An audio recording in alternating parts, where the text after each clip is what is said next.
বিশ্বনবী সাল্লাল্লাহু আলাইহি ওয়াসাল্লাম ইহুদির লাশ দেখে দাঁড়িয়ে গেলেন। কার লাশ? ইহুদির লাশ দেখে দাঁড়ায় গেলেন। সাহাবারা বললেন, ইয়া রাসূলুল্লাহ, আপনি দাঁড়ালেন যে, এটা তো ইহুদির লাশ। বিশ্বনবী বললেন, আওয়ালাইসাত নাফসান, এটা কি মানুষ নয়?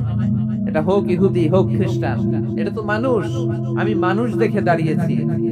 আই স্যালিউট দ্য হিউম্যানিটি, আমি মানবতাকে সম্মান করেছি। পড়েন সুবহানাল্লাহ। তাহলে জমিনে মানুষের মর্যাদা বেশি, হোক আস্তিক হোক নাস্তিক, হোক মুমিন কিংবা কাফের। আদমের সন্তান হলে, মানুষ হলেই তার মর্যাদা বাড়িয়েছে কে? আমার কলিজার টুকরা যশোরের ভাইরা, মানুষের মর্যাদা আল্লাহ এত বাড়িয়েছেন, মানুষ জীবিত থাকলেও যেমনি মর্যাদাবান, মরে গেলেও মর্যাদাবান। সুবহানাল্লাহ পড়েন। মানুষ মরে গেলে এই ডেড বডিটা কি হয়? পচে যায়, গলে যায়, মাটির সাথে মিশে যায়। তাই বলে আপনি ডেড বডির সাথে যাচ্ছে তাই করতে পারবেন না? পারবেন? কেউ যদি অন্যায় করে, তাকে যদি আপনি শাস্তির আওতায় আনেন, যা মনে চায় করতে পারবেন না। তারা আগুন দিয়ে পোড়াতে পারবেন না, নাক কাটতে পারবেন না, কান কাটতে পারবেন না, অঙ্গ বিকৃতি করতে পারবেন না। কারণ মানব জাতির মর্যাদা স্বয়ং দিয়েছে কে? পচে যাবে, গলে যাবে। তারপরে ইসলাম বলে, না খবরদার, এই মরা লাশ তোর একটা মর্যাদা আছে না নাই?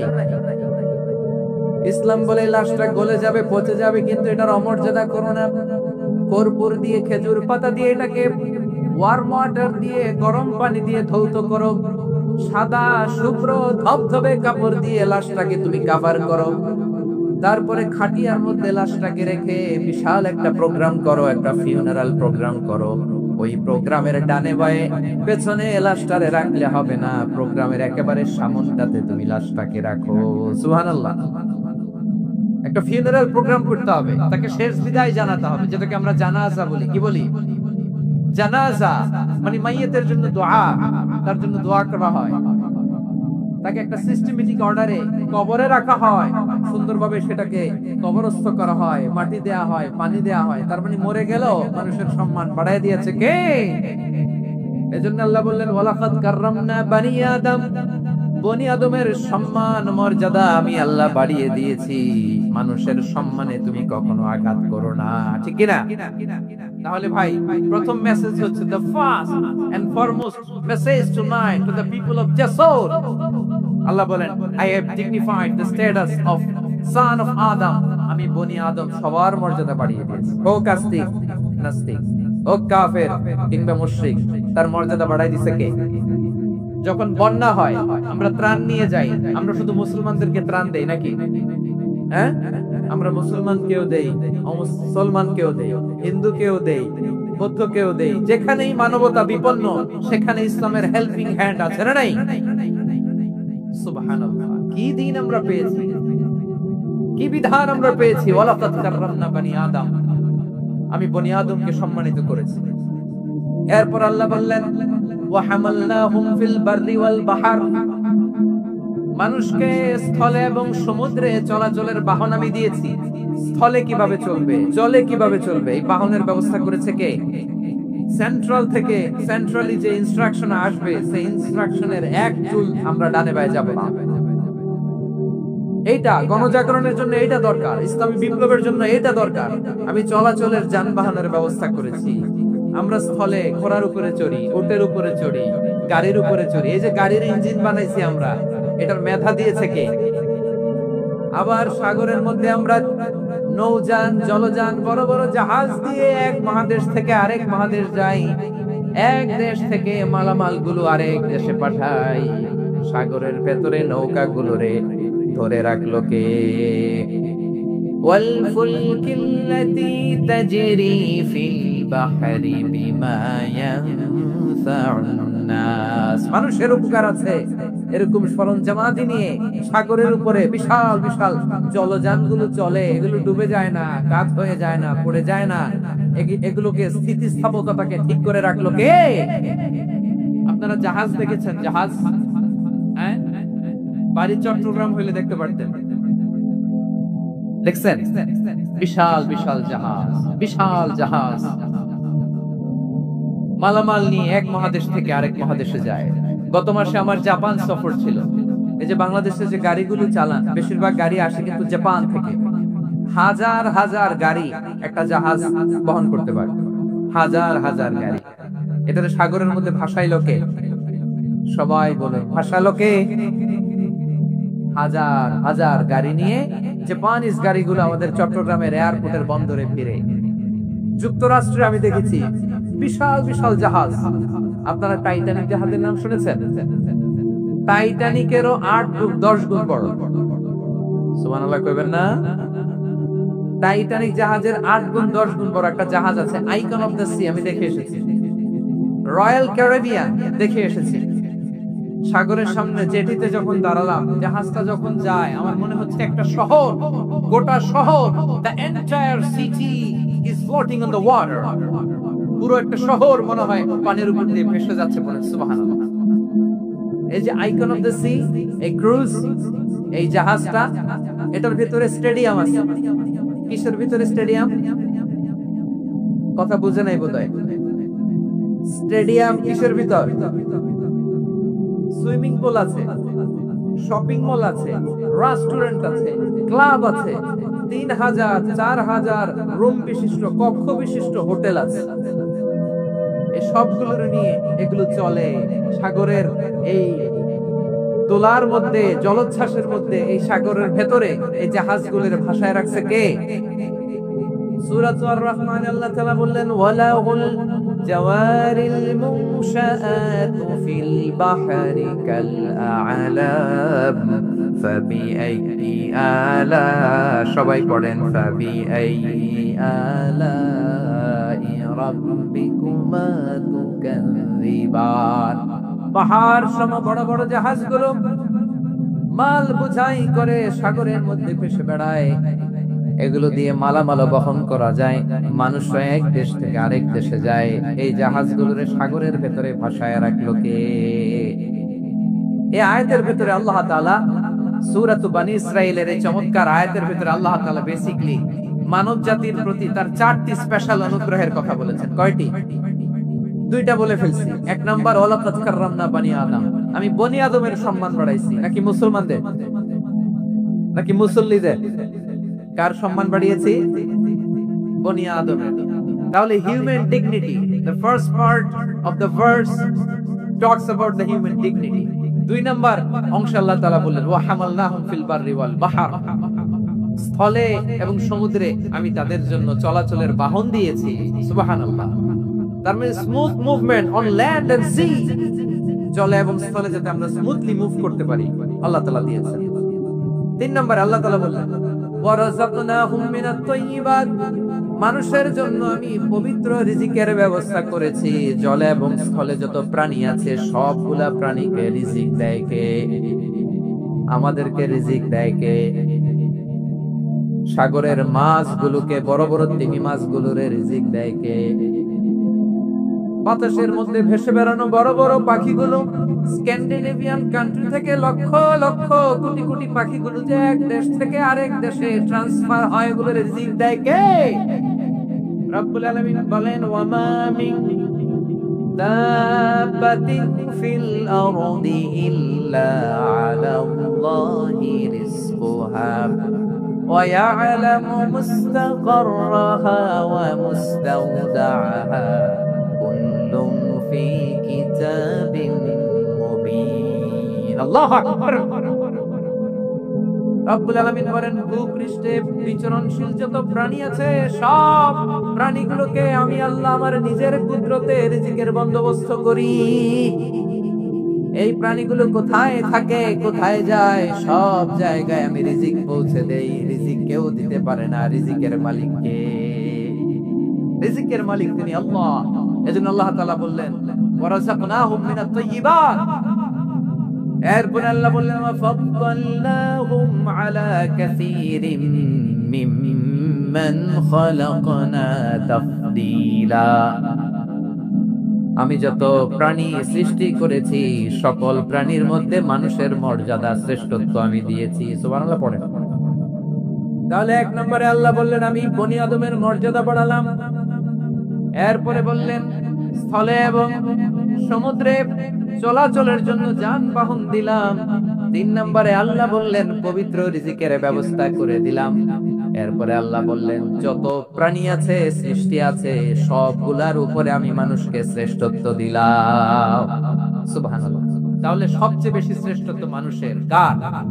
মানুষের। শুধু তাই নয় প্রিয় ভাইরা, আকাশ এবং জমিনে যা কিছু আছে সবকিছু মানুষের জন্য, মানুষের কল্যাণে, মানুষের প্রয়োজনে, মানুষের বশীভূত করে সৃষ্টি করেছেন কে?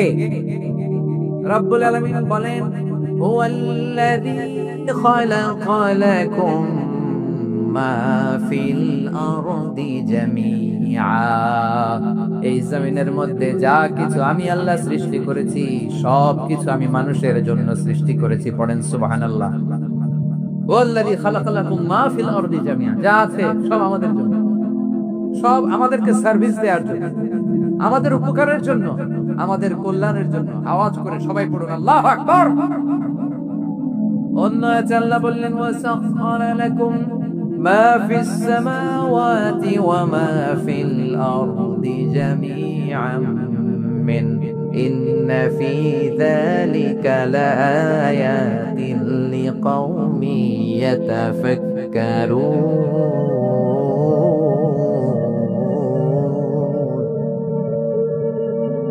প্রথমে আল্লাহ বললেন, জমিনে যা আছে সব তোমাদের কল্যাণে আমি সৃষ্টি করলাম।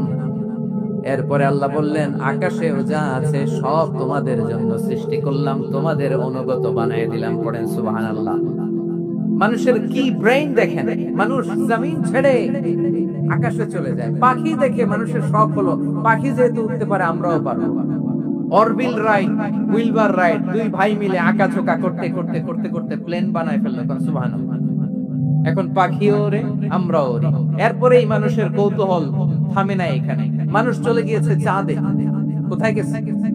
এখন কিন্তু চাঁদে জমি বিক্রি হয়, জানেন? পৃথিবী নিয়ে মারামারি শেষ। রাশিয়া আমেরিকা এখন ধরছে চাঁদ আর মঙ্গল গ্রহ। এখন চাঁদে জমি বিক্রি হয়, মঙ্গলে জমি বিক্রি হয়। এই চাঁদ, মঙ্গল, বৃহস্পতি, শনি সব আল্লাহ তাআলা আমাদের জন্য বানিয়েছেন। সুবহানাল্লাহ পড়েন। মানুষ সাগরের উপরে চড়ে, শূন্যে ভেসে বেড়ায়, পাহাড় কেটে সুড়ঙ্গ বানায়, টানেল বানায়। মানুষ ব্রডব্যান্ডের লাইন নিয়ে যায় সাগরের ভেতর দিয়ে, এক দেশ থেকে আরেক দেশে, এক মহাদেশ থেকে আরেক মহাদেশে। সুবহানাল্লাহ পড়েন। তার মানে গোটা বিশ্বের সবকিছুর উপরে control, superiority over all creatures, সবকিছুর উপর কন্ট্রোল, মনিটরিং, নিয়ন্ত্রণ, এটা প্রতিষ্ঠা করে দিয়েছে কে? এজন্যই মানুষের শ্রেষ্ঠত্ব। ওয়ালাকাদ কাররামনা বনি আদম, আমি বনি আদমের সম্মান বাড়িয়েছি, মর্যাদা আমি বাড়িয়ে দিয়েছি। এই কারণে, কারণ মানুষ সবকিছুর উপর নিয়ন্ত্রণ নিতে পারে। মানুষকে নিয়ে এই কোরআনের সব আলোচনা, মানুষকে নিয়ে এই কোরআনের সব। তাই কোরআনের কেন্দ্রীয় আলোচ্য বিষয় হচ্ছে মানুষ। কোরআনের কেন্দ্রীয় আলোচ্য বিষয় কি? যশোরের ভাইরা বুঝে থাকলে সবাই বলবেন, কোরআনের কেন্দ্রীয় আলোচ্য বিষয় কি? এই মানুষ কোরআনের কেন্দ্রীয় আলোচ্য বিষয়। মানুষকে আল্লাহ স্বাধীনতা দিয়েছেন। ফামান শাআ ফালিয়ুমিন ওয়া মান শাআ ফালিয়াকফুর। চাইলে মুমিন হতে পারো, চাইলে কাফের হতে পারো, তোমার ইচ্ছা। তবে জেনে রাখো, মুমিন হলে পাবা জান্নাত, কাফির হলে পাবা জাহান্নাম। নাও দ্য ডিসিশন ইজ ইয়ার্স। সিদ্ধান্ত তোমার, জান্নাতে যাবা না জাহান্নামে যাবা। যশোরের ভাইরা আওয়াজ করে বলুন, কই যেতে চান, জান্নাতে না জাহান্নামে? ডান দিকে না বাম দিকে? ডানপন্থী না বামপন্থী? চিল্লাচিল্লি না চুপচাপ? মানুষ চাইলে অনেক ভালো হইতে পারে, ভালোর রাস্তাও খোলা, খারাপ হওয়ার রাস্তাও খোলা।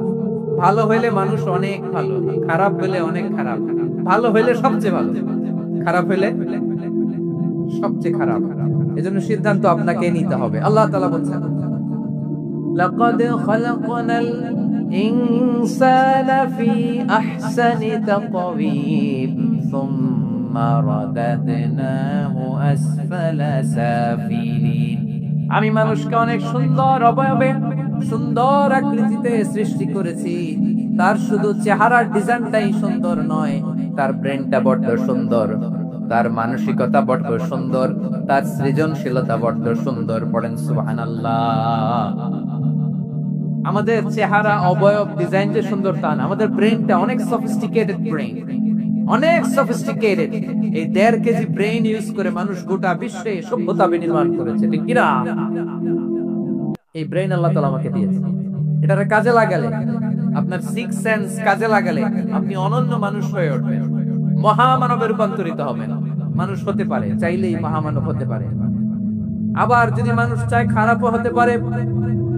আল্লাহ বললেন শুধু ভালোই না, ভালো হতে চাইলে অনেক ভালো তুমি হতে পারো, আবার খারাপ হতে চাইলে অনেক খারাপ তুমি হতে পারো। সুম্মা রাদাদনাহু আসফালা সাফিলিন।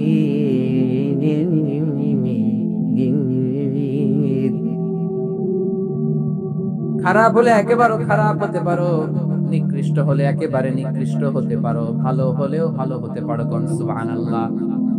এবার আওয়াজ করে বলুন, ভালো হতে চাই না খারাপ, শ্রেষ্ঠ না নিকৃষ্ট?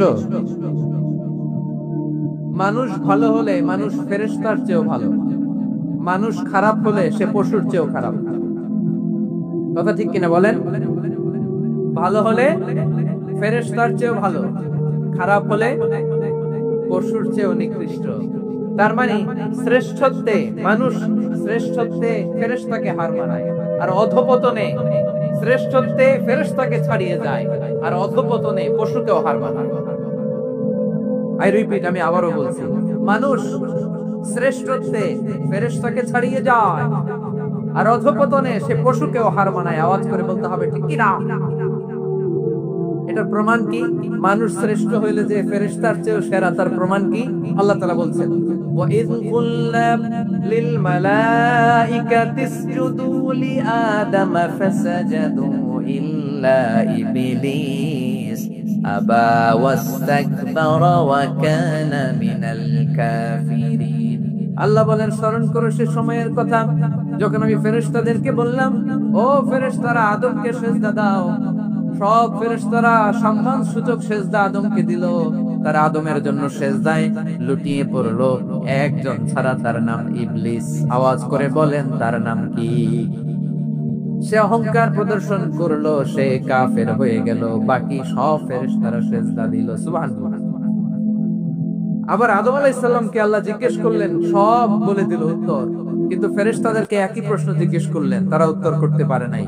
তার মানে এর মধ্য দিয়ে প্রমাণিত হয়, মানুষ ভালো হলে ফেরেশতার চেয়েও ভালো, ফেরেশতার চেয়েও মানুষের মর্যাদা বাড়িয়ে দিয়েছে কে? সব নূরের ফেরেশতা যখন মাটির আদমকে সিজদা দেয়, এটা প্রমাণ করে ফেরেশতার চেয়েও মানুষের মর্যাদা বাড়িয়ে দিয়েছে কে? তুমি মাটির আদমকে প্রথম সৃষ্টি করিয়া ঘোষণা করিয়া দিলে শ্রেষ্ঠ বলিয়া, তাই তো নূরের ফেরেশতা করে আদমকে সিজদা। ঠিক কিনা বলেন? তাই তো নূরের ফেরেশতা করে আদমকে সিজদা, সবার চেয়ে সম্মান দিলে মাটির আদমকে। আল্লাহু আল্লাহু তুমি জাল্লে জালালুহু, শেষ করা তো যায় না গে তোমার গুণগান। পড়েন না? পড়েন। আল্লাহু আল্লাহু তুমি জাল্লে জালালুহু, শেষ করা তো যায় না গে তোমার গুণগান। আল্লাহু আল্লাহু। আল্লাহু আকবার। আদমের মর্যাদা বেশি, মানুষের মর্যাদা বেশি, মানুষ শ্রেষ্ঠ, তার প্রমাণ নূরের ফেরেশতা মাটির আদমকে সিজদা করে। আওয়াজ করে বলেন ঠিক কি না? তাহলে মানুষ ভালো হলে ফেরেশতার চেয়ে ভালো, আবার মানুষ যদি খারাপ হয় সে পশুর চেয়েও খারাপ, অধপতনে পশুত্বকে হার মানায়। তার প্রমাণ, তার প্রমাণ কি? তার প্রমাণ হচ্ছে যশোরের ভাইরা দেখবেন পত্রিকায়, নিউজ পেপারে মাঝে মাঝে এরকম দেখা যায়, এক মানুষ আরেক মানুষকে হত্যা করে। মানুষ যদি খারাপ হয় সে পশুকেও হার মানায়। চিল্লায় বলো ঠিক কি না? এমনও দুশ্চরিত্র মানুষ আছে যার বদ নজর থেকে, যার নজর থেকে 6 মাসের ছোট্ট মেয়ে থেকে শুরু করে 80 বছরের বৃদ্ধারাও নিরাপদ নয়। প্রিয় ভাইয়েরা, চোখ কান নাক মুখ থাকলেই মানুষ না, যা সামনে দেখেন এগুলো সব মানুষ না, এগুলো জনসংখ্যা। এগুলো কি? সবাই বলুন, এগুলো কি? বাড়ছে জনসংখ্যা, কমছে মানুষ। বাড়ছে জনসংখ্যা, কমছে। এই দুনিয়া এখন তো সেই দুনিয়া নাই, মানুষ নামের মানুষ আছে, দুনিয়া বোঝাই, সেই মানুষের ভিড়ে আমার আসল মানুষ না। ঠিক কিনা? আসল মানুষের বড্ড অভাব। আসল মানুষের বড্ড অভাব। আমার ভাইয়েরা, মানুষ খারাপ হলে পশুকেও হার মানায়। যে বাবাকে মেরে, স্বামীকে মেরে স্ত্রীকে বিধবা বানায়, তারও ঘরে স্ত্রী আছে। তাহলে আমরা বুঝলাম মানুষ ভালো হলে অনেক ভালো, খারাপ হলে অনেক খারাপ। ও আমার কলিজার টুকরা যশোরের ভাইয়েরা, আসন্ন 3 দিন ব্যাপী এই তাফসীরুল কোরআনের ঐতিহাসিক প্রোগ্রাম থেকে আমরা সিদ্ধান্ত নেই, আমরা ভালো মানুষ হব নাকি খারাপ মানুষ হব। কলিজা থেকে, প্রাণ থেকে আওয়াজ করে সবাই বলুন, ভালো মানুষ নাকি খারাপ মানুষ? ভালো মানুষ হইতে হবে। ভালো মানুষ যারা জগৎটাকে এনলাইটেন করবে, যারা এনলাইটেন করবে, যারা সত্যের বীর সেনানী হয়ে দাঁড়াবে, যারা সত্যের পক্ষে কথা বলবে, যারা জালিমের মসনদকে ভেঙে খান করে দিবে, এরকম হওয়ার দরকার আছে না নাই? এরকম ভালো মানুষ আমরা হতে চাই কি চাই না? মানুষকে যত্ন নিলে মানুষ যে কত ভালো হয় আপনি কল্পনাও করতে পারবেন না। এই যে আপনাদের যশোরে যে ভালো ছেলেগুলো আছে, যে ভালো তরুণগুলো আছে, যে যুবকগুলো আছে, যে ভালো আলেমরা আছে, ভালো নেতারা আছে, সবাই যদি তাদের মতো হতো, পুরো যশোরটা একটা জান্নাতের টুকরা হয়ে যেত। আওয়াজ করে বলেন ঠিক কি না? মানুষকে নার্চারিং করলে, মানুষকে পলিশ করলে, মানুষকে গ্রুমিং করলে, মানুষকে সঠিক তারবিয়া দিলে মানুষ অনন্য হয়ে ওঠে। প্রতিটি মানুষ অনন্য। আমি অনন্য, আপনি অনন্য, আমরা সবাই অনন্য। সুবহানাল্লাহ বলেন। মানুষকে আল্লাহ তাআলা দিয়েছেন অসীম ক্ষমতা, অসীম ক্ষমতা। সুবহানাল্লাহ। একটা মানুষ পারে না এমন কিছু নাই, একটা মানুষ পারে না এমন কিছু নাই। বিশ্বাস করতে হবে, মানুষ যে কল্পনা করতে পারে ওইটা মানুষ করে দেখাতে পারে। তুমি তোমার কল্পনার রাজ্যকে সাজাও, তোমাকে হারাতে পারে এমন কোন শক্তি আল্লাহর জমিনে নাই। তোমার কি শক্তি, কি সম্ভাবনা তুমি জানোই না মিয়া। তুমি এদিকে তাকাও কেন? তোমার রাস্তা তো ওই দূরে। Plan big, dream big. কল্পনার শক্তিকে বড় করো। মানুষ যা কল্পনা করতে পারে মানুষ তা করে দেখাতে পারে। মানুষের কাছে অসাধ্য কিছু নাই, মৃত্যু ছাড়া। Accept that. মৃত্যু ছাড়া মানুষ সবকিছুকে জয় করতে পারে। মৃত্যু ছাড়া যে কোনো অসাধ্যকে সাধন করার ক্ষমতা মানুষকে দিয়ে দিয়েছে কে? হারার জন্য তোমার জন্মই হয় নাই, তোমার জন্ম হয়েছে জিতার জন্য, বিজয়ের জন্য তোমার জন্ম। মানুষের শুরুটাই হয় বিজয় দিয়ে। যশোর, আওয়াজ করে বলো, মানুষের শুরু হয় কি দিয়ে? আমরা যখন আমার পিতার পৃষ্ঠদেশে ছিলাম, পিতার পৃষ্ঠদেশ থেকে শুক্রাণু যখন মায়ের গর্ভদেশে যেয়ে পড়ে, কতটা শুক্রাণু ভ্রমণ শুরু করে জানো? 20 কোটি শুক্রাণু। একবার সিমেন আউট হলে সেখানে 20 কোটি শুক্রাণু থাকে, ভ্রমণ শুরু করে। ওই 20 কোটি শুক্রাণুর মধ্যে থেকে তুমি আমি আজকে এক বিকশিত শুক্রাণু মানব রূপে পৃথিবীতে এসেছি। সুবহানাল্লাহ। ওই 20 কোটি শুক্রাণুর প্রতিযোগিতায় সবাই রে পেছনে ফেলে সেদিন আমি সফল হয়েছিলাম, সেদিন আমি বিজয়ী হয়েছিলাম। সেদিন আমি এত ছোট ছিলাম, মাইক্রোস্কোপ দিয়েও আমার অস্তিত্ব টের পাওয়া যায় না। আমি এত তুচ্ছ ছিলাম, নগণ্য ছিলাম। আমার কান ছিল না, আমার চোখ ছিল না, আমার হাত ছিল না, আমার জন্য রিকমেন্ডেশন করার মতো মামু ছিল না, খালা ছিল না, কেউ ছিল না। তারপরেও ওই প্রতিযোগিতায়, ওই কম্পিটিশনে যখন আমারে কেউ হারাতে পারে নাই, আল্লাহর জমিনেও আমারে কেউ হারাতে পারে না। হারার জন্য তোমার জন্মই হয় নাই, তুমি আসছোই জিতার জন্য। সুবহানাল্লাহ। বিশ্বনবী বলেন, আন-নাসু মাআদিন কামাআদিনিয যাহাবি ওয়াল ফিদ্দা, খিয়ারুহুম ফিল জাহিলিয়াতি খিয়ারুহুম ফিল ইসলাম। Peoples are like mines of gold and silver. সোনার খনি, রূপার খনি, এর চেয়ে বড় খনি হচ্ছে এই মানব সম্পদের খনি। আওয়াজ করে বলেন আল্লাহু আকবার। আল্লাহ তাআলা এই সম্পদ আমাদেরকে দিয়েছে। বিশ্বনবী বলেন, মানুষ হচ্ছে খনির মতো। খিয়ারুহুম ফিল জাহিলিয়াতি খিয়ারুহুম ফিল ইসলাম। জাহেলি যুগে যারা সেরা, ইসলামেও তারা সেরা। ইদা ফাকহু, যদি তারা বুঝবান হয় তাহলে তাদেরকে সেরা বানায় দিবে কে? তাহলে মানুষের চেয়ে সেরা কেউ হতে পারে? মানুষের চেয়ে অনন্য কেউ হতে পারে? মানুষকে কেউ হারাতে পারে? আওয়াজ করে বলো, তোমাকে কেউ হারাতে পারবে? এই সাহস জাগছে আজকের আলোচনা থেকে।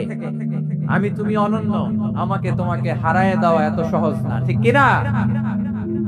একটা কথা জীবনের সাথে সেট করে নিতে হবে। আমি জিতি নয় শিখি, আমি কখনো হারি না। জীবনের সাথে সেট করে নাও, জেনসি অফ জেসর, আমি কখনো হারি না, আমি হয় জিতি নয় শিখি। চিল্লায় বলো ঠিক কি না? আমি কখনো হারি না, আমার হারানো এত সোজা না। কি সাহস জাগছে? বুকে সাহস জাগছে? তাকবীর পড়ো, লিল্লাহি তাকবীর। তাহলে বিষ্ণুই বলেন নাসু মাআদিন, মানুষ হচ্ছে খনি। এই ধাক্কা ধাক্কি আমি জানি এগুলো ভালোবাসার ধাক্কা ধাক্কি, এজন্য আমি সহ্য করে নেই। এগুলো যে ভালোবাসার ধাক্কা ধাক্কি এটা আমরা বুঝি। পৃথিবীর কোন আইন, সিকিউরিটি প্রটোকল দিয়ে এটারে মানানো যাবে না, কারণ এটা তো ভালোবাসা। লাভ লাভ কোন আইন কানুন দিয়ে বাধা যায় না, মানানো যায় না। ঠিক কিনা বলো? আল নাসু মাআদিন, মানুষ হচ্ছে খনি। এই খনির যত্ন নিতে হবে। আমার মা বাবা যারা এসেছেন, আপনার ছেলে মেয়ের যত্ন নেন। আপনার ছেলের মধ্যে যে কি পটেনশিয়াল আপনি জানেন না। আপনার এই ছোট্ট অবুঝ ছেলেটাই আগামী দিনের শায়েখ আহমদুল্লাহ হবে। আপনার হেফজখানায় পড়া ওই ছোট্ট ছেলেটাই আগামী হক হবে। আপনার ওই ছেলেটা আমির হামজা হবে, আব্দুল হাই সাইফুল্লাহ হবে। এভাবে বড় বড় আলেম হবে, তারা যুগশ্রেষ্ঠ আলেম হবে। সেই একদিন এই বাংলাদেশের পার্লামেন্টে যে বক্তব্য দিয়ে যশোরের পক্ষে কথা বলবে। আপনি জানেন না, কাউকে ছোট করবেন না আপনি। ওর কনফিডেন্স আপনি কমাবেন না, আপনি কমাতে পারেন না। প্যান্ডেলে আমার যে মা বোনেরা আছেন, ছেলে মেয়েদেরকে কখনো ছোট করে কথা বলবেন না। ও যে কোথায় যাবে আপনি জানেন না। আপনি মা হয়ে তাকে সাহস দিবেন, তার কল্পনার জগৎটাকে সাজাতে তাকে উৎসাহিত করবেন। ঠিক কিনা বলেন? আর আমার প্যান্ডেলের আমার প্রিয় শ্রদ্ধাশীলা মায়েরা বোনেরা, আপনারা তো আরো দামি সম্পদ। বিশ্বনবী বলেন আর দুনিয়া কুল্লুহা মাতা। আল্লাহ আল্লাহ আল্লাহ, বিশ্বনবীর কথার ওজন দেখেন। আর দুনিয়া কুল্লুহা মাতা ওয়া খায়রু মাতা'আদ দুনিয়াল মারআতুস সালিহা। বিশ্বনবী বলেন দুনিয়ায় যা দেখো সব আল্লাহর দেওয়া অ্যাসেট, মানে সম্পদ। আর এত অ্যাসেটের ভিড়ে সবচেয়ে শ্রেষ্ঠ সম্পদ হচ্ছে নেককার নারী। ভাইয়েরা বোনের সাথে খারাপ আচরণ করো না, সন্তান মায়ের সাথে খারাপ আচরণ করো না। আমাদের মায়েরা আমাদের asset, they are our priceless asset. কারণ এই মায়েদের পেটে এসেছে আল্লাহর ওলিরা, এই মায়েদের পেটে এসেছে খান জাহান আলী, এই মায়ের পেটে এসেছে শাহজালাল ইয়ামানি, এই মায়ের পেটে এসেছে আল্লাহর সব নবীরা। নাকি নবীরা আকাশ থেকে ধপ করে জমিনে নেমে আসছে? মায়ের পেটে আসছে। এই মায়ের পেটগুলো খনি। আমার সম্মানিত মায়েরা বোনেরা, নিজেকে ইসলাম দিয়ে সাজান, নিজেকে পবিত্র রাখুন, নিজের আব্রু ঈমান ইজ্জতের হেফাজত করুন, কোরআন পড়ুন, সুন্নাহ পড়ুন। আপনি জানেন না আপনার গর্ভে কে আসছে, কোন ক্ষমজন্মা পুরুষকে আল্লাহ তাআলা আপনার গর্ভে পাঠাবে আপনি জানেন না। মায়েরা নিজেদেরকে পবিত্র রাখুন, ইসলাম চর্চা করুন, কোরআন চর্চা করুন, নৈতিকতা দিয়ে নিজেকে সাজান। যশোরের জেনজি, নিজেদেরকে প্রস্তুত রাখো আগামীর বাংলাদেশের জন্য। নৈতিকতা, মোরালিটি, ভ্যালিউজ দিয়ে নিজেকে সাজাও, ইসলাম দিয়ে নিজেকে সাজাও। কারণ আগামীর বাংলাদেশ ইসলামের বাংলাদেশ। বাংলাদেশের আসল পরিচয় ইসলাম। বাংলাদেশের আসল পরিচয় কি? বাংলাদেশের আসল পরিচয় কি? এই ইসলাম নিয়ে আমরা সংসদ ভবন সাজাবো, রাজি আছি না নাই? শেকড় ভুলে যাওয়া যাবে না। আমরা ধাপে ধাপে শারিয়া আইনের দিকে যাব ইনশাআল্লাহ, কিন্তু জঙ্গিবাদ দিয়ে নয়, কট্টরপন্থা দিয়ে নয়। আমরা ইন্টেলেকচুয়ালি, গ্রাজুয়ালি, ধাপে ধাপে শারিয়া আইনের দিকে মুভ করব ইনশাআল্লাহ। বলো লিল্লাহি তাকবীর। এদেশের আসল পরিচয় সবাই বলে না, আওয়াজ করে, এদেশের আসল পরিচয়। এদেশে আজান শুনে সূর্য ওঠে শহর গ্রামে, এদেশে আজান শুনে সূর্য ডুবে সন্ধ্যা নামে, এদেশে সকল কাজে সবাই বলে বিসমিল্লাহ, এদেশে ভালো কিছু দেখে শুনে হাসি মুখে সবাই বলে মাশাআল্লাহ, সুবহানাল্লাহ, সুবহানাল্লাহ, সুবহানাল্লাহ, সুবহানাল্লাহ। বাংলাদেশের দুটো উদাহরণ। এক নম্বর উদাহরণ, গত সপ্তাহে আপনারা জানেন কক্সবাজার আমার একটা প্রোগ্রাম ছিল, তো হেলিকপ্টারে গিয়েছিলাম। ফেনী জেলা যখন পার হচ্ছি আমি দেখলাম 3টা উইন্ডমিল ছিলেন তো, বিশাল পিলার, 3টা 4টা পাখা থাকে। বায়ু বিদ্যুৎ কেন্দ্র, বাংলাদেশের প্রথম বায়ু বিদ্যুৎ কেন্দ্র এটা, মুহুরী প্রজেক্ট বলে এটা সম্ভবত, মুহুরী প্রজেক্ট। তো সাগরের বাতাসের ঝাপটায় এটা ঘুরে এনার্জি হয়, ইলেকট্রিসিটি উৎপাদন হয়। আমি পাইলটকে বললাম, ভাই এগুলো থেকে কেমন ইলেকট্রিসিটি উৎপাদন হয়? হুজুর একটুও হয় না, কিছুই হয় না। কিছুই হয় না মানে? বলে হুজুর বাংলাদেশে যত উইন্ডমিল আছে এটার পাখা একটাও ঘুরে না। আল্লাহ, বলেন কি? তাহলে যে কোটি কোটি টাকা ব্যয় করে যে উইন্ডমিল, হুজুর ভিতরে ফিটফাট, উপরে ফিটফাট, ভিতরে সদরঘাট। তার মানে কোটি কোটি টাকা দিয়ে এই উইন্ডমিল বানায়, এখানে কিছু নাই। দুর্নীতির আড্ডাখানা, আখড়াখানা বাংলাদেশ, ঠিক কিনা বলেন? হায় রে, জাপানিজরাও মানুষ, আমরাও মানুষ।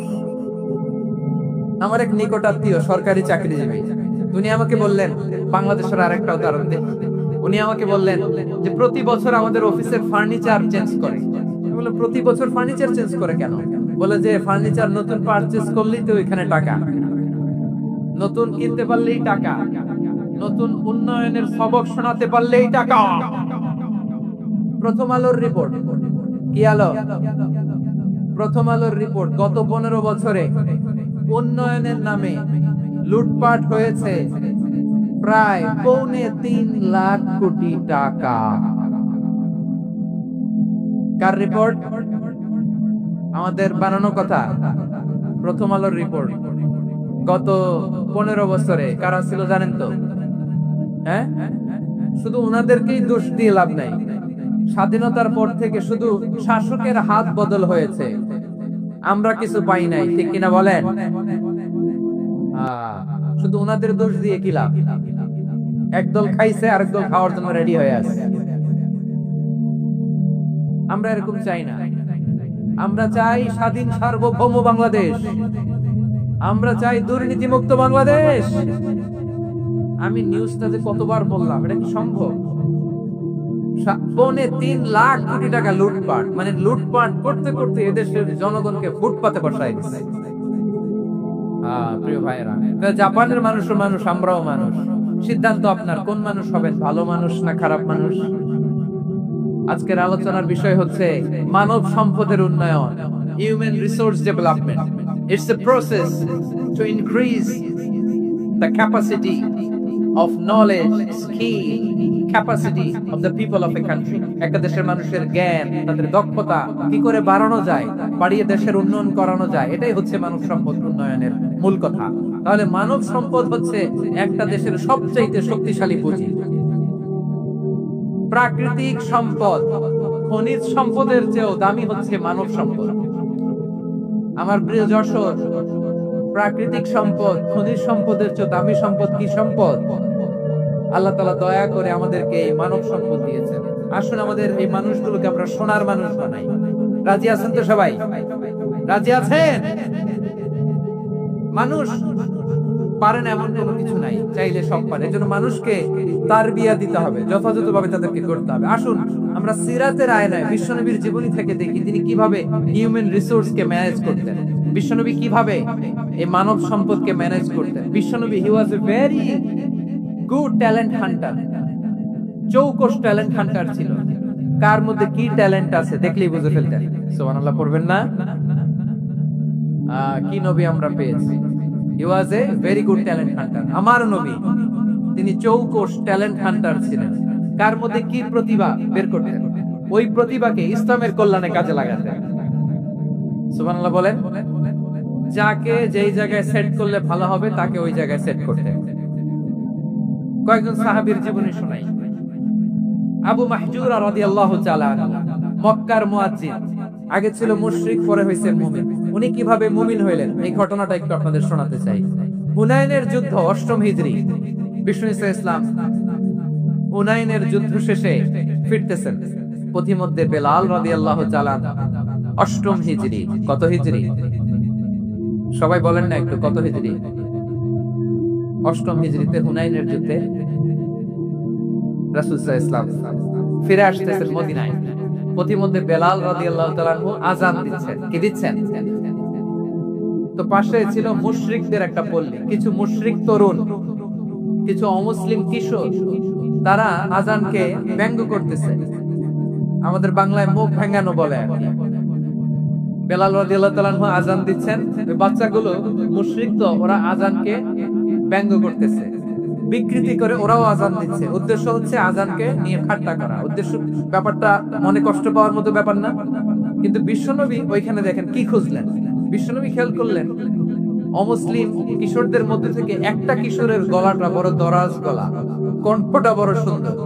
খেয়াল করে দেখলেন যে কিছু কিশোর বেলালের আযানকে ব্যঙ্গ করে, বিকৃতি করে, কিন্তু একজনের কণ্ঠ দেখতে পাচ্ছেন না এত দূরে, কিন্তু কণ্ঠটা বড় সুন্দর, দরাজ গলা। বিশ্বনবী সাহাবীদেরকে বললেন, ধরো এগুলারে, ধরো।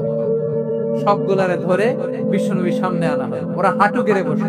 বিশ্বনবী বললেন, তোমাদের মধ্যে কে যেন ব্যঙ্গ করে আযান দিচ্ছিল, তার গলাটা বড় উঁচু, গলার বেসটা বড় মজবুত, মেলোডিয়াস, সুমধুর কণ্ঠ, কে? আবু মাহজুরা বলে, আমার বন্ধুরা সবাই আমার দিকে আঙ্গুল দেখায়, আমি পড়ে গেছি বিপদে। রাসূল সাল্লাল্লাহু আলাইহি ওয়াসাল্লাম বাকি অমুসলিম তরুণদেরকে ছেড়ে দিলেন, বললেন তোমরা যাও। এবার আবু মাহজুরারে পাইছে। আবু মাহজুরার চুলের মধ্যে হাত দিলেন বিশ্বনবী, মাথায় হাত দিয়ে বললেন, এবার আযান দাও দেখি। আবু মাহজুরা বলে, আমি তো আযান দিতে জানি না, কারণ আমি তো বেলালেরটা শুইনা দিছি, আমার তো মুখস্থ নাই, আমি তো আযান দিতে জানি না। বিষ্ণু বললেন, জানো না? তাহলে আসো, আমি তোমারে শিখাই দিই। সুবহানাল্লাহ পড়ে। আবু মাহজুরা হাঁটু গেড়ে বসে বিশ্বনবীর মোবারক হাত আবু মাহজুরার চুলের মধ্যে। বিশ্বনবী আযানের মুআল্লিম আবু মাহজুরাকে বলতেছে, ঠিক আছে, তোমারে শিখাই দিচ্ছি, আমি যা যা বলবো আমার সাথে সাথে বলো, পারবা? আবু মাহজুরা বলে, পারবো। বিশ্বনবী আযান দিচ্ছেন, মাথায় হাত দিয়ে, আল্লাহু আকবার, আল্লাহু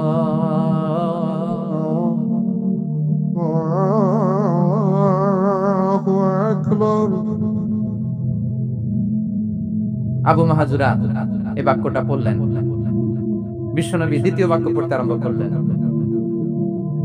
আল্লাহু আকবার,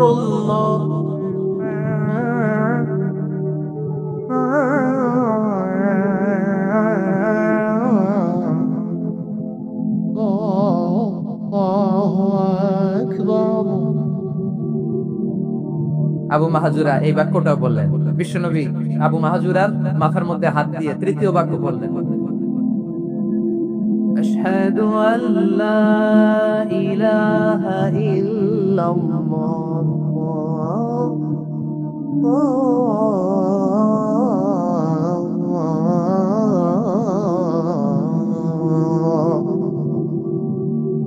আবু মাহজুরা তৃতীয় বাক্য বললেন। বিশ্বনবী একটা বাক্য পরে আবু মাহজুরা পরে, বিশ্বনবী পরে আবু মাহজুরা পরে। আবু মাহজুরা কিন্তু অমুসলিম, মুশরিক।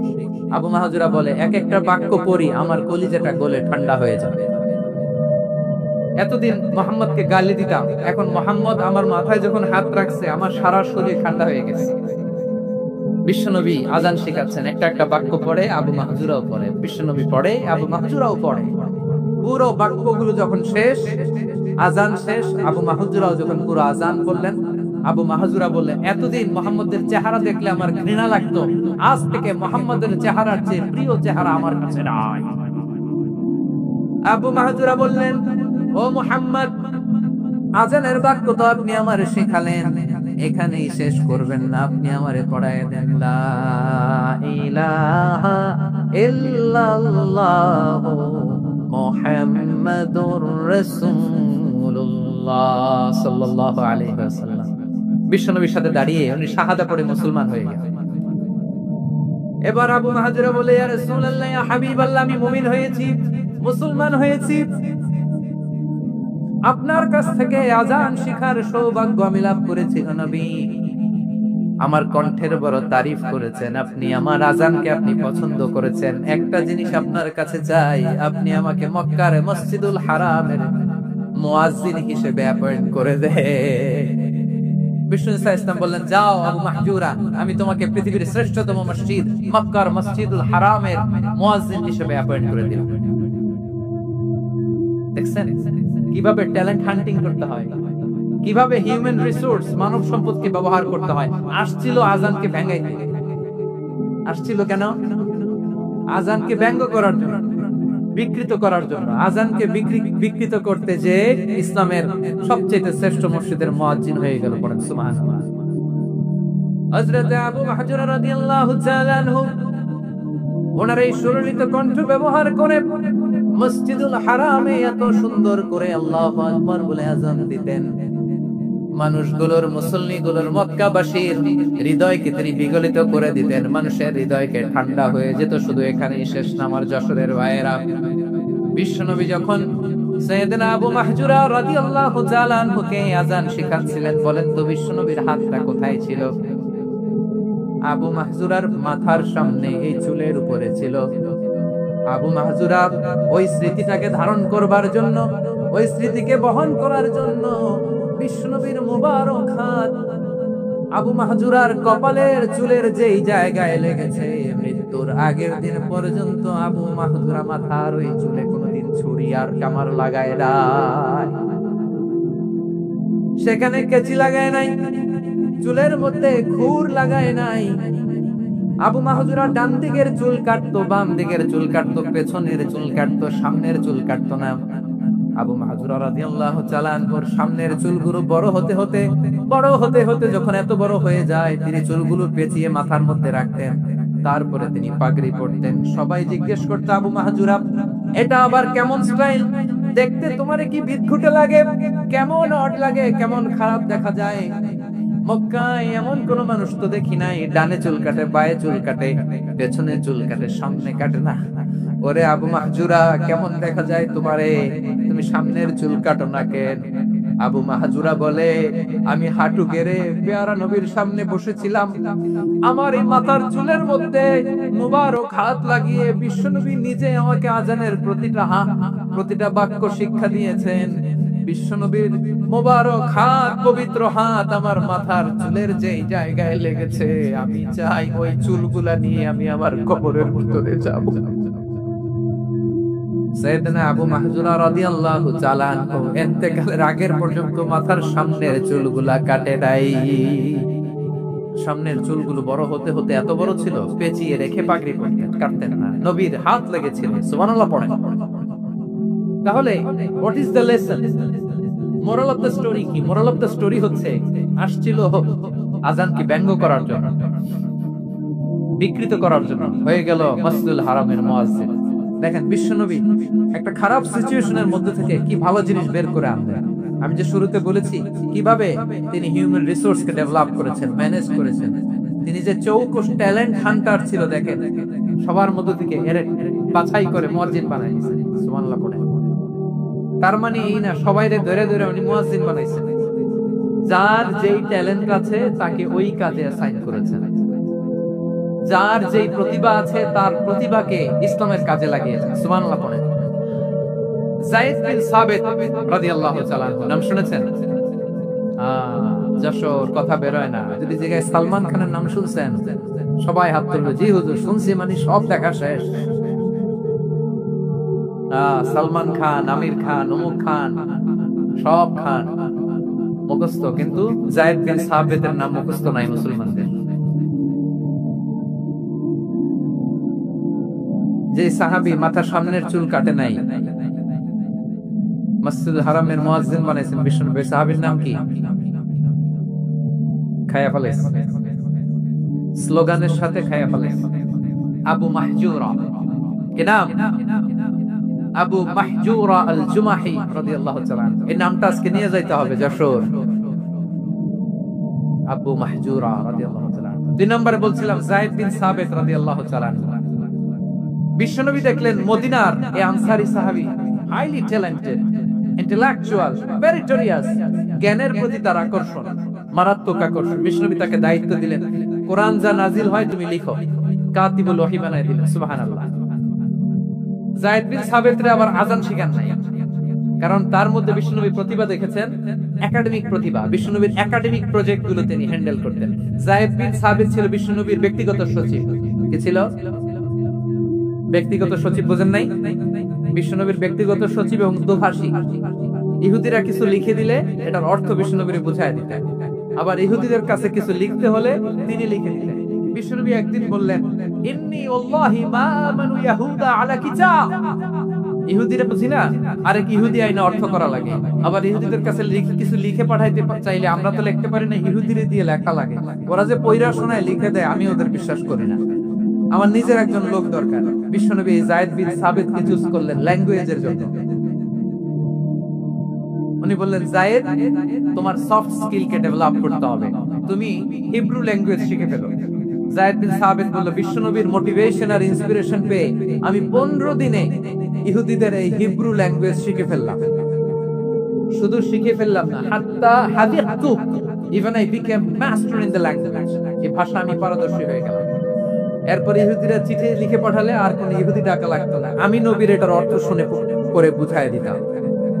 আবার ইহুদিদের কাছে চিঠি লেখা লাগলে আমি যায়েদ বিন সাবিত চিঠি লিখে দিতাম। সুবহানাল্লাহ।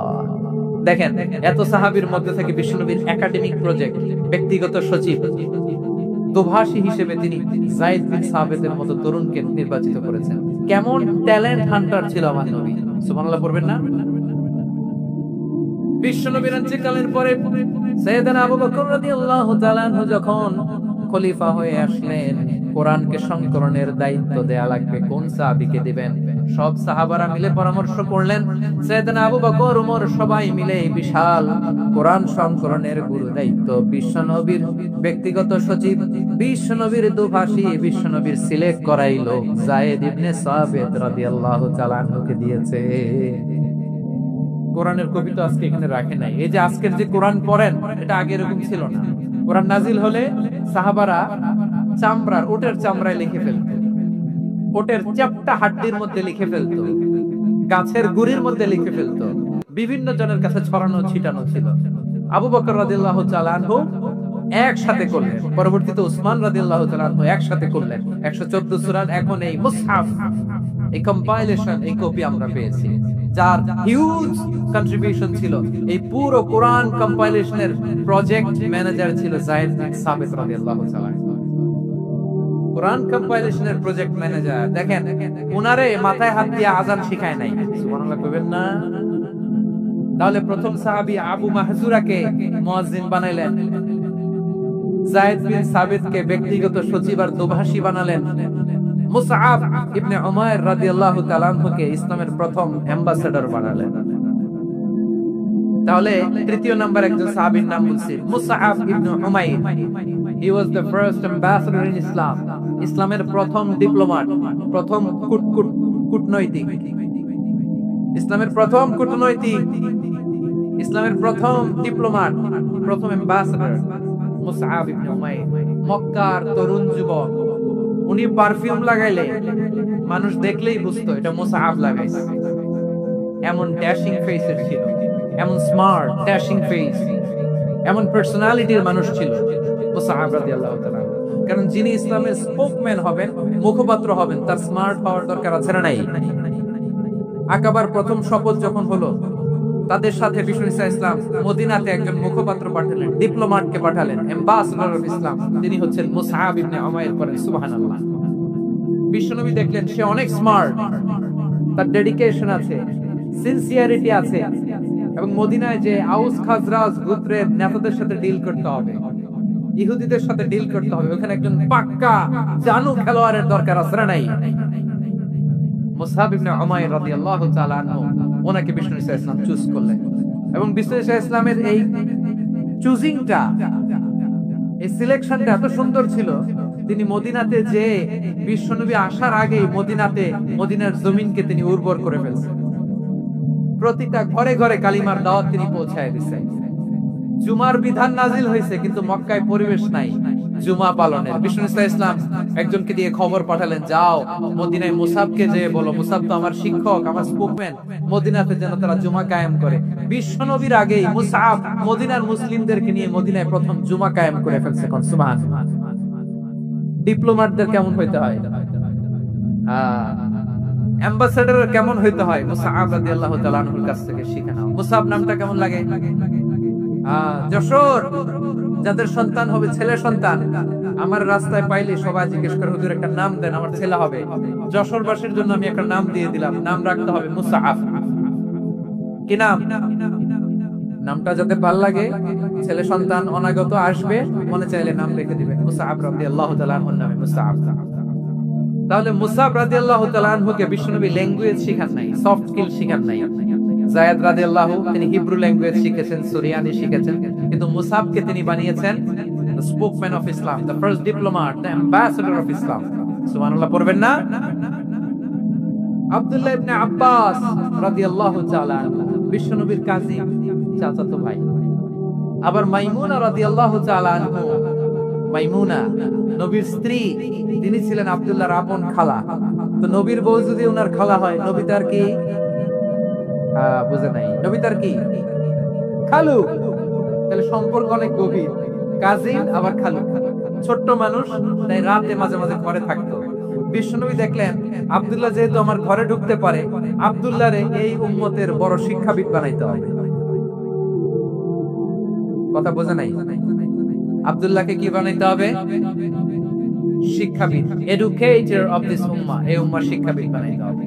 তাই আব্দুল্লাহ ইবনে আব্বাসকে বিশ্বনবী হাতে কলমে শিক্ষা দিয়েছেন। ওনাকে বিশ্বনবী হাতে কলমে শিক্ষা দিয়েছেন, যেহেতু উম্মতের শিক্ষাবিদ হবে, এডুকেটর হবে। তো বিশ্বনবী রাতে যখন তাহাজ্জুদ পড়তেন, ছোট্ট আব্দুল্লাহ ঘরে থাকতো। বুঝতে পেরেছেন? ছোট্ট মানুষ তো ঘরে থাকতো। তো বিশ্বনবী তাহাজ্জুদের জন্য একবার দাঁড়িয়েছেন,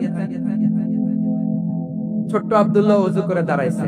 আচ্ছা বলেন তো, ইমাম আর মুসল্লি মোট যদি দুইজন হয়, একজন ইমাম একজন মুসল্লি, তো মুসল্লি ইমামের কোন দিকে দাঁড়াবে? ডানে দাঁড়াবে। ছোট্ট আব্দুল্লাহ বুঝে নাই, বিশ্বনবী তাহাজ্জুদ শুরু করেছেন, উনি ইক্তেদা করছেন আর দাঁড়াইছেন বায়ে। কোথায় দাঁড়িয়েছেন?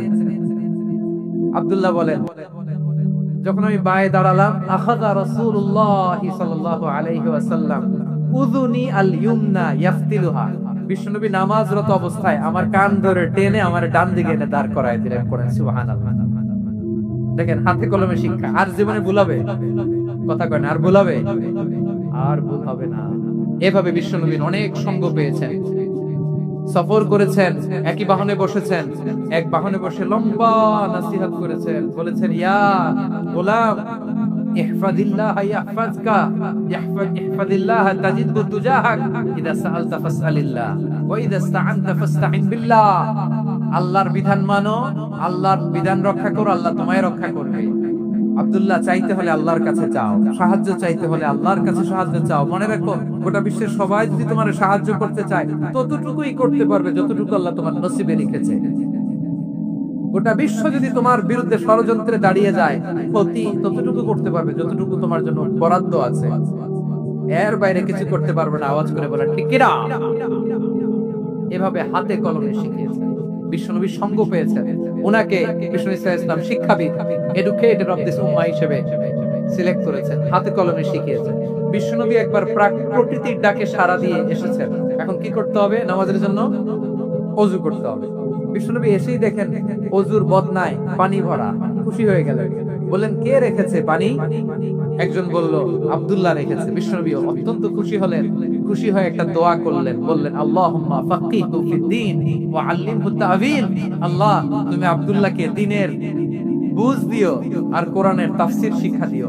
বিশ্বনবীর এই দোয়া এমন লাগছে, উনি রাইসুল মুফাসসিরিন, এই পৃথিবীতে যত মুফাসসির ছিল, যত মুফাসসির আসবে, সকল মুফাসসিরের সম্রাট হিসেবে স্বীকৃত হয়েছেন আব্দুল্লাহ ইবনে আব্বাস। বিশ্বনবী ওনারা আযান শিখান নাই, বিশ্বনবী ওনারা ল্যাঙ্গুয়েজ শিখান নাই, বিশ্বনবী ওনারা অ্যাম্বাসেডর বানান নাই, হাতে কলমে শিক্ষা দিয়েছেন। ছোট্ট মানুষ, বিশ্বনবী ইন্তেকাল করলেন। আবু বকরের সময় গেল, উমরে ফারুকের খেলাফত, তখন তিনি তরুণ। উমরে ফারুক রাদিয়াল্লাহু তাআলা আনহু ওনার ক্যাবিনেট মিনিস্ট্রির বৈঠকে এই আব্দুল্লাহ ইবনে আব্বাসকে পাশ দিয়ে বসায় রাখতেন। বয়স্ক সাহাবারা এটা পছন্দ করতো না। তারা বলতো, ঘটনা কি? আব্দুল্লাহর মতো ছেলে নাতি আমাদের আছে, এরা কেন রাখে উমরে ফারুক? উমরে ফারুক এটা টের পেলেন। তিনি বুঝতে পারলেন যে ক্যাবিনেট মেম্বাররা এটা পছন্দ করে না, ছোট্ট আব্দুল্লাহরা কেন রাখি, কেন যে রাখি, এটা একদিন বুঝাবো। একদিন মিটিং এ তিনি সবাইকে বললেন, ইদা জাআ নাসরুল্লাহি ওয়াল ফাতহ। এই আয়াত দ্বারা উদ্দেশ্য কি বলেন তো মুরব্বী সাহাবীরা? এক সাহাবী বলেন, এই সূরা দ্বারা উদ্দেশ্য, আল্লাহ বলেছেন আমাদেরকে বিভিন্ন ল্যান্ড, বিভিন্ন এলাকা বিজয় করতে হবে। উমরে ফারুক বললেন, না, হয়নি। আরেকজন বললেন বিজয় হওয়ার পর আমাদের বেশি বেশি আল্লাহর বরত্বের ঘোষণা দিতে হবে, এটা উদ্দেশ্য। ওমর ফারুক বললেন না, হয়নি। যারে জিজ্ঞেস করেন কেউ পারে না।